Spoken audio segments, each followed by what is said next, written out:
ਕਿਆ ਬਾਤ ਹੈ ਸਿੰਘ ਸਾਹਿਬ। ਮਿੱਠੀ ਛੁਰੀ ਬਣ ਕੇ ਜਿਹੜੇ ਕੱਪ ਲੈਂਦੇ ਬੰਦੇ ਸਿਆਲकोट पसरूर समड़ियाल दे ने। मशहूर जिले का नाम ले रहा हूं, उम्मीद है समझ गए होंगे। जुत्ती चोर गुजरात दे चोर पक्के, जुत्ती चोर गुजरात दे चोर पक्के, जेबां कट लेंदे मलकवाल दे ने। वाह। बहुते चठक चलाक ते तेज बहुते, झूठ बोलदे पिंडी ते नकियाल दे ने।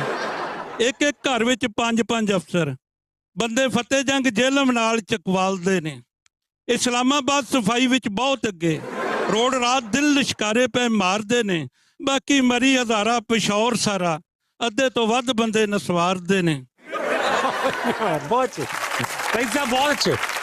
मियाँ वाली दियां यारो क्या बातां, लोकी कच्छ विच बटेरे पे पालदे ने। वाह। कैमलपुर दी की किताब खोलां, राहे लुट के जानों पे मारदे ने। वाह। बंदे भखर दे गर्मी तो हैन काले, सख्त दिल बंदे